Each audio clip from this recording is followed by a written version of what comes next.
Hormuz बंद, दुनिया परेशान, फिर भारत के जहाज़ तेल गैस कैसे लेकर आ रहे हैं, आइए जानते हैं। 28 फरवरी से यूएस, इजरायल और ईरान के बीच संघर्ष की वजह से हॉर्मुज स्ट्रेट पिछले करीब 3 महीनों से बंद पड़ा है। एक और ईरानी सेना ने और दूसरी तरफ अमेरिकी सेना ने पूरी नाकाबंदी कर रखी है।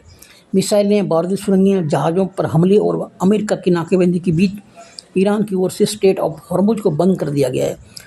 दुनिया के कच्चे तेल व्यापार का 5वां हिस्सा इसी जलमग्न से होकर गुजरता है। एलपीजी और एलएनजी की आपूर्ति भी बुरी तरह प्रभावित हुई है।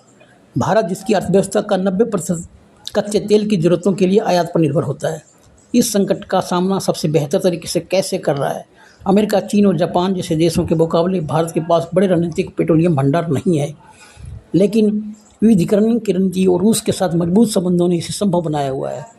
सरकारी सूत्रों के अनुसार रणनीतिक भंडार समेत विभिन्न रूपों में भारत के पास करीब 60 दिनों की पेट्रोल आपूर्ति उपलब्ध है, लेकिन युद्ध के 2.5 महीनों के बीत जाने के बाद भी दुनिया के 20% कच्चे तेल आपूर्ति बाधित रहने के बावजूद भारत ने अपनी ज़रूरत पूरी की है। अब सवाल उठता है कि भारत अपना तेल कहाँ से ला रहा है। इसलिए पूरी दुनिया भर में तेल गैस का संकट बढ़ा हुआ है। लेकिन हैरानी की बात यह है कि हॉर्मुज बंद होने के बावजूद भारतीय जहाज़ पश्चिम एशिया से भर भर कर तेल गैस लेकर आ रहे हैं। भारत ऐसा कैसे कर पा रहा है जबकि बाकी देश इस काम में नाकाम साबित हो रहे हैं। इसका मुख्य कारण है भारत और ईरान के साथ आर्थिक समन्वय। मंत्रालय के अनुसार किस देश से जहाज़ आएंगे और किनके जरिए क्या माल आएगा, इसकी प्राथमिकता संबंधित प्रमुख मंत्रालयों के मिलकर तय की जाती है।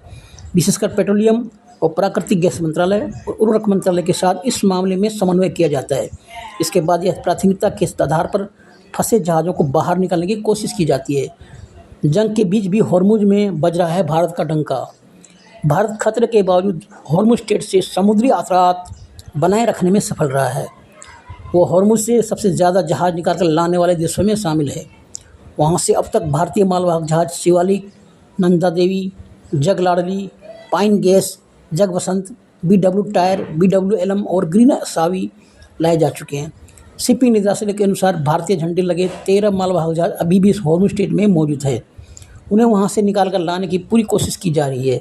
इनमें एक LPG tanker, 5 crude oil tanker, एक केमिकल प्रोडक्ट टैंकर, 3 कंटेनर जहाज़, 2 बल्क कैरियर और एक ड्रेजर शामिल है।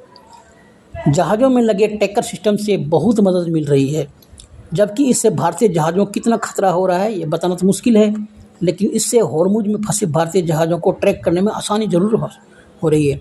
थैंक यू दोस्तों, मिलते हैं अगली वीडियो अच्छी लगे लाइक कीजिएगा और हमारे चैनल को सब्सक्राइब कर लीजिएगा। Thank you.